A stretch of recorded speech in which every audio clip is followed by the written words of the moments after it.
A ciência, quando vai explicar essa questão das dobras entre o multiverso, as dobras entre os diversos mundos, né, os diversos universos que estão coexistindo, ela fala muito sobre essa questão das dobras, que é onde uma intersecção, né, de uma realidade com a outra.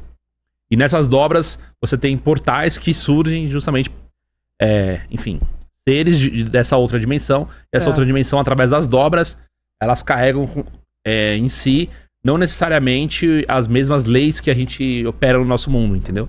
Então, coisas como tempo, gravidade, coisas como atmosfera, por exemplo, e até mesmo a própria questão da força física, tudo isso é uma coisa totalmente diferente. Uhum. Então faz sentido com o que você está falando. E é como se, de fato, de vez em quando, essas duas realidades se cruzassem. A realidade que esses seres estão com a nossa. E eles são ao mesmo tempo físicos e não físicos, porque pra mim eles vêm da realidade não física. Por que acontece? O pessoal às vezes fala que o animal, esse criatura, né? Uhum. Ela atravessou um arame farpado ali e não prendeu no arame farpado. Ela atravessou, assim, como se fosse um fantasma. E ao mesmo tempo ela deixou pegada, deixou ferida nos animais. Faz sentido. Então é uma criatura que ela é meio física e meio não física. E de vez em quando eu acredito que essas realidades, elas se interfaceiam, elas se conectam. E a partir dessa conexão, por algum motivo, que pode ser isso que eu tô falando, né? A energia das pessoas, as intenções negativas, etc., que pode gerar seres positivos ou negativos, pode ser um dos motivos que faz essas realidades se cruzarem, além do ambiente, né? A questão de ser um ambiente isolado, de ter minerais no solo, de ter riqueza, ter uma questão magnética ali do solo, às vezes, né? Um campo magnético. Tudo pode estar influenciando para justamente ter às vezes, essas falhas na Matrix aí, em que esses seres aparecem desses portais e às vezes vão embora por eles também. Então, vamos falar, a categoria lobisomem, certo? E aí, mas com lobisomem você não conversa. Você não tem um contato de um maior grau ali, seja pra você poder realmente receber, de repente, mesmo de forma telepática, alguma mensagem, né? Mas algum deles que você foi lá e entrevistou nessa região da Alagoas, Sergipe, Maranhão, falou assim, peraí, ele se comunicou comigo. Algum deles chegou e falou assim, ele falou tal coisa pra mim. Geralmente, quando tem essas criaturas que são mais animalescas, não tem uma conversa assim, um papo. Geralmente é coisa agressiva. Esses mais peludos, então, com unhas grandes, principalmente, ele vai atacar a pessoa ou vai fazer a pessoa correr. Em Varginha, por exemplo, que era aquele bicho que parecia uma mistura de rã com um animal, com um humano, né? Tá. Um réptil com um humano. Quando ele olha os olhos vermelhos pra pessoa, ele entra como se fosse entrasse na alma da pessoa. Então, duas das meninas, a Liliane e a Kátia, tiveram isso em Varginha. Elas olharam pro olho. A Valkyria, que é a outra irmã, não olhou. Ela olhou mais pro corpo. As duas que olharam o olho, elas entraram num estado em transe. Como se fosse a medusa. O cara, se você olhar no olho, já era. Vira pedra. E aí, nisso, é como se o ser tivesse entrado na mente delas e falado pra elas, estou sofrendo, me ajuda. Porque eu pergunto assim, até no meu documentário de Varginha, eu pergunto assim, o ser tinha expressão facial? Ele franzia ali a cara? Não tinha. Então como é que sabia que ele tava sofrendo? Só porque ele tava agachado? Não, porque quando ele olhou no olho, ele colocou esse pensamento na tua cabeça, que eu tô sofrendo, me ajuda. Vem aqui me ajudar. Então tem essa questão dessa hipnose. Aí rola, né? Você olha no olho, né? Essas criaturas de olhos vermelhos. Então geralmente é esse tipo de contato que acontece. Esse estado atrás de consciência por olhar no olho. Assim como acontece quando você olha pra luz da nave. É como se fosse a mesma coisa. Quando você olha pra luz da nave, você entra também no estado atrás de consciência, fica meio em estado hipnótico, em stand-by ali, e aí ali o fenômeno entra na sua cabeça. Então é como se e o olho é vermelho, às vezes luminoso. Nesse caso dele, eu perguntei, o olho era luminoso? Era. Parecia a brasa. É como se fosse uma coisa irresistível pra você não ter como não olhar. Assim como a luz do OVNI. Por que o OVNI tem luzinha? O pessoal pergunta. Pra você olhar. Não tem outro motivo do OVNI ter luzinha que não seja pra chamar sua atenção e você olhar. Porque quando você olha, justamente o fenômeno quer que você olhe, ele consegue induzir esse estado, entrar na sua cabeça e bagunçar a sua cabeça. Parece que é isso que parte do fenômeno quer. Você olha para aquilo irresistivelmente, ali ele consiga uma conexão, ele entra na sua mente e aí começa a bagunçar. E aí você pode ter pesadelos durante 2 meses, você pode ter paralisia do sono, você pode ter uma abdução. Geralmente o modus operandi do fenômeno negativo é assim. Você cria o primeiro contato, ele te convence depois, ele como se fosse marcasse, rotulasse você, marque como se fosse o boi dele, né? Depois ele consegue ir voltando. E aí se você aceitar aquilo, não pedir pra parar, ele começa a te consumir mentalmente. Começa a pedir ajuda para as pessoas vão falar que você tá maluco. Você vai ter uma paralisia do sono, você vai ver. Às vezes ele vai deixar um arranhão, um corte, uma marca, um implante na sua pele. Às vezes ele vai te levar e fazer experimentos. Ele começa a deixar a sua cabeça doida até que você faça o pior. Porque se a pessoa ficar mentalmente... Se você fala pra todo mundo isso, ninguém acredita. O fenômeno tá te ferindo, tá fazendo não sei o que lá, tá afetando seu corpo, sua mente. A pessoa pode chegar numa consequência terrível. Então, parte do fenômeno negativo, pra mim, a ideia é essa, né? Pra mim, existem também fenômenos positivos ou neutros e existe toda uma gama de uma fauna aí de seres. O fenômeno positivo seria o quê? Ele Talvez tá vindo cura. pra te avisar de alguma coisa? Mas pra mim, fenômenos positivos são mais sutis. Eles não são assim... Quando chega um ser assim com muita conversinha, eu sou do bem, ó, me acredito, eu vim de Andrômeda, eu vim de Alpha Centauri, vou te levar pra passear. Parece aquela conversa de vendedor de carro antigo, né? O cara quer te vender uma porcaria e tem que ver. É o estelionatário espiritual, né? O fenômeno pra mim positivo, ele é muito sutil. Vai vir um pensamento na tua cabeça, aí você desvia, vai te dar um toque, você vai sonhar com aquilo. Aí você tem uma cura. Tem pessoal que relata que dormiu, quando voltou curado de alguma coisa. E não apareceu ser nenhum. Às vezes apareceu simplesmente uma luz assim e sumiu. É uma coisa mais sutil. O fenômeno positivo pra mim é de forma mais sutil. Essa questão de muitos seres, muita manipulação, pra mim é a coisa mais negativa.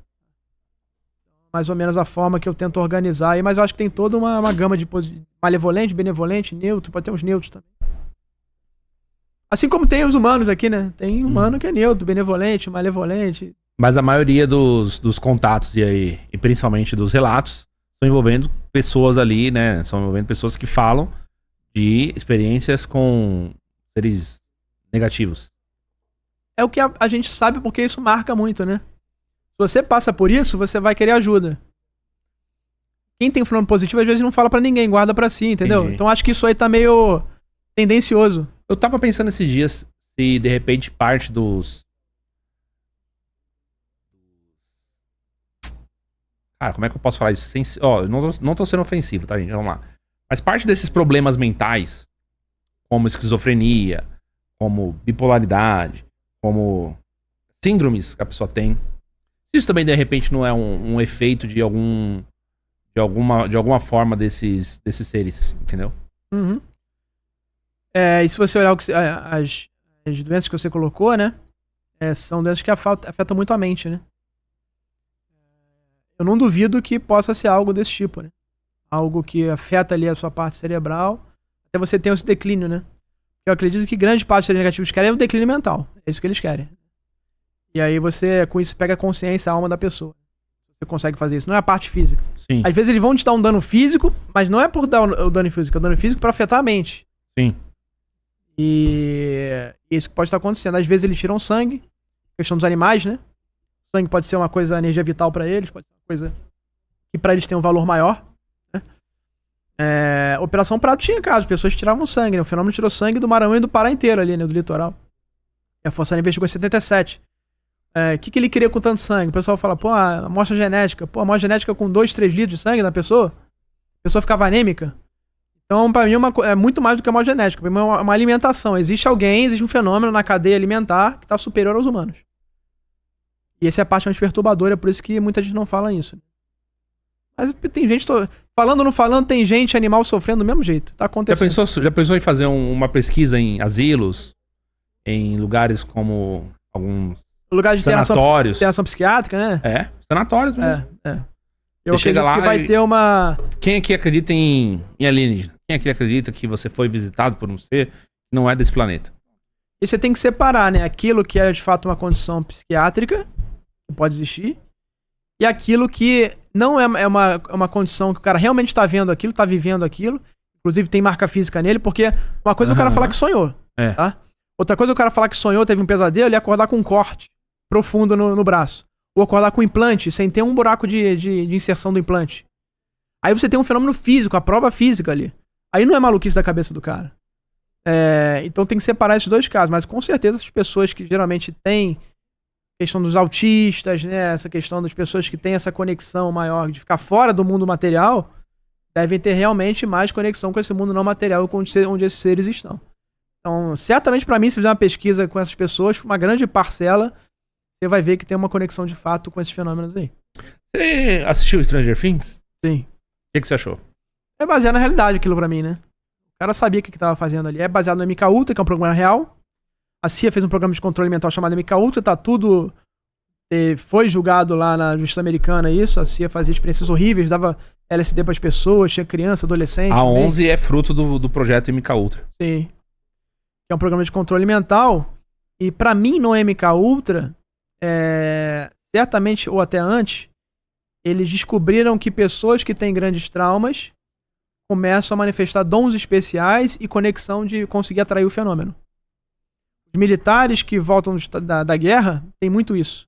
O cara volta com um trauma e ele volta com essa conexão. Os orbes visitam ele, os seres visitam. Tem uma organização nos Estados Unidos chamada Skywatcher, que parte dos militares que participam dela são caras que vieram da guerra.